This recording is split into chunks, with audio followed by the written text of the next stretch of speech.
What's happening, Hardscapers? Today we're building a wall. Let's get into this. But this is going to be a nice little paver pool surround and a retaining wall in the back, and that retaining wall is necessary because with our paver height matching the concrete here, it's perfect to get to the bottom of that fence line. But as we come across that bottom of fence line, and with that wood that we're taking out before, you can see where those fence posts, where it would actually line up. Pavers would come to about here, and that means that there would be our base material right against this fence. So we do need that retaining wall to be able to retain our base material. You can see us screeding here now on top of our 3/4 clear. We put HPB down at 1 inch. And then this is a really small retaining wall. It's gonna be about 8 inches above the existing grade. So 6 inches buried and 8 inches above the grade to match the height of our pool deck so that we have a 1/8 inch slope away from our pool deck. At certain points, you'll see us using our high precision altimeter to set our bars to screed that. Of course, separating our subsoil with that non-woven geotextile that you see, which is the black part where our patio will be. And now we're going ahead and leveling out our blocks left to right, front to back. And this is just minor adjustments just based on the screeding that we did and placing blocks there using a dead blow mallet. Now typically we want 6 inches in front of our retaining walls. We decided to go 4 inches just to give a little bit more room and have a about 2 inch overhang, 3 inch overhang on our caps to support the caps, just to give our client as much room as possible here. It should be 6 inches in front of the block though. And once again, just checking our high precision altimeter to set a 0 point on the existing concrete collar around the pool, and setting that as 0 and then going down to the block to see the difference. We know we're going another 6 inches on top of this, 2 inches for the cap, that's 8 inches, and then adjusting for our slope. So if that's 8 feet from the pool collar to our caps, we want to have 1 inch of slope.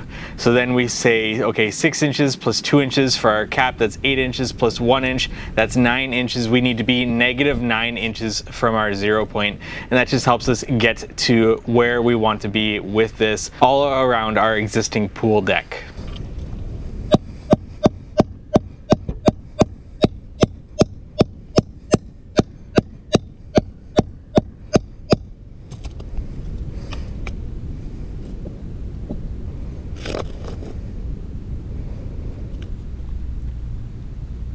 Once that initial course is set, it's easy from here on out, just checking level after placing the next block on top. You'll see that we're using these plastic clips that clip into the grooves and just set one block on top of the other, and then you get that lockup from one course to the next with them. The stagger in the wall, but the joints don't line up.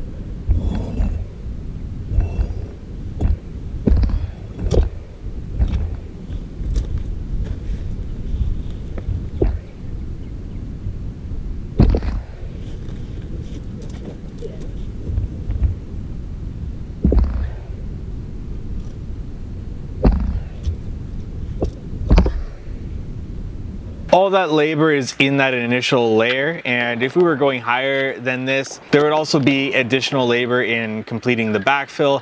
The backfill in this project we just do all at once, as we're just going once again 6 inches high with this. We complete that backfill, which is actually the base to our patio after setting this course. By checking the elevation from our pool deck to our course, we know that we're set nicely, so we don't have to continue to check that. You also don't need any glue until you get to the cap. The cap does not have a locking mechanism.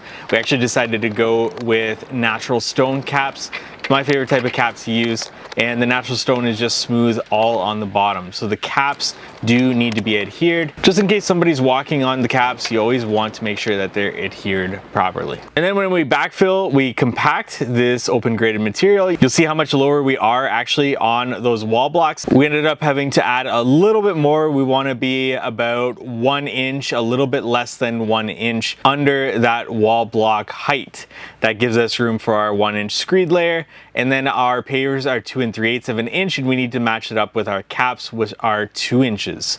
So we need to be just about 1 3/8 lower from the top of those retaining wall blocks. Then we throw down a layer of Geogrid, some biaxial Geogrid.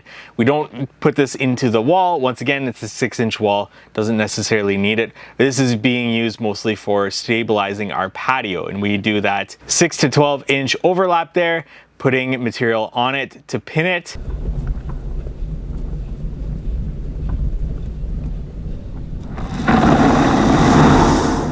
And making sure that it is nice and taut throughout the system. What this does is basically stabilizes our base material, anything that we put on top of it.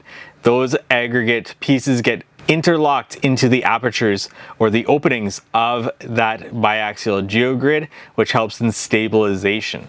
We talk about the geotextile, the two different types being woven and non-woven. In this case, we opted for a non-woven geotextile. That promotes drainage, whereas a woven geotextile will promote stabilization. But if we combine a non-woven geotextile along with a biaxial geogrid, we get the benefits of both drainage characteristics as well as the stabilization that comes in with having that biaxial geogrid installed. So now here we're doing our final pass for our base. We're at the final height that we need to be, and we're ready to start screeding on the next day of this project. Our wall is now spaced from the fence.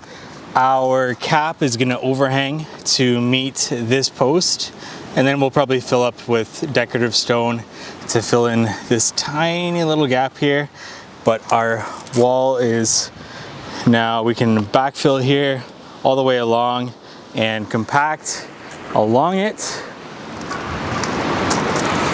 Now you can see how much farther it is down. So this wall is 6 inches embedded, 6-inch on top, another piece, and then the cap's 2 inches. So it's really an 8-inch wall, but this gives us the ability to now have this be a gradual slope towards this.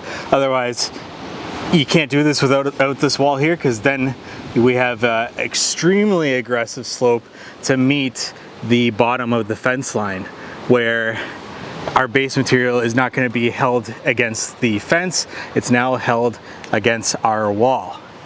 So that's the importance of this retaining wall.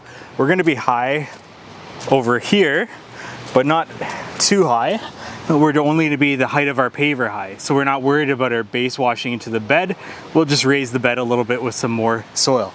So you can see our wall goes all the way to that fence, and then at the bottom of that fence you can see where our screed layer is, where it's just our pavers against that. So we're good along there, we're good along our other side. It's just this fence line here where it's much lower than what our top of concrete pad there is. Hey, I hope this video has helped you in some way. If it has, please give it a like, comment below any questions that you may have, and subscribe to this YouTube channel for more hardscaping content like this.